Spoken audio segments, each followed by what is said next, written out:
Hi friends, நீங்க கோடீஸ்வரர் ஆகணுமா? அப்போ உடனே இந்த வீடியோ சேவ் பண்ணி வச்சுக்கோங்க. கோடீஸ்வரனா இப்பயே சேவ் பண்ணி வைக்கிறேன். நீங்க பண்ண வேண்டியது என்னன்னா, மந்த்லி 15,000 இயர்லி 15% ரிட்டர்ன் கொடுக்கக்கூடிய ஒரு மியூச்சுவல் ஃபண்ட்ல எஸ்ஐபியா நீங்க இன்வெஸ்ட் பண்ணிட்டே வாங்க. 15%? தம்பி அந்த ஃபண்ட் பேர் என்னப்பா?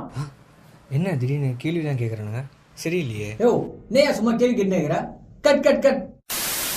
அப்படி நீங்க இன்வெஸ்ட் பண்ணிட்டே வந்தீங்கன்னாக்கா உங்களோட 50வது வயசுல உங்ககிட்ட 10 கோடி தான் பணம் இருக்குங்க. 10 கோடியா? தம்பி இதுக்கு முன்னாடி யாராவது எஸ்ஐபில போட்டு 10 கோடி ரூபாய் எடுத்திருக்காங்களா? யாருக்கு தெரியும்? என்னது, யாருக்கு தெரியுமா? தம்பி நீ மாதிரி ஏதாவது எஸ்ஐபில இன்வெஸ்ட் பண்ணிருக்கியா? நான் எஸ்ஐபி எல்லாம் போறது இல்லைங்க, ஜஸ்ட் வீடியோ மட்டும் தான் போடுவேன், அதுவும் வியூஸ்க்காக. அடப்பாவீங்களா, இப்படிதான் வீடியோ போட்டு ஊரே மாத்திட்டு இருக்கீங்களா? மக்களே ஜாக்கிரதையா இருந்துக்கோங்க. திருட்டு மொழி குறுந்தாடி வச்சிருப்பான், யாராவது பாத்தீங்களா?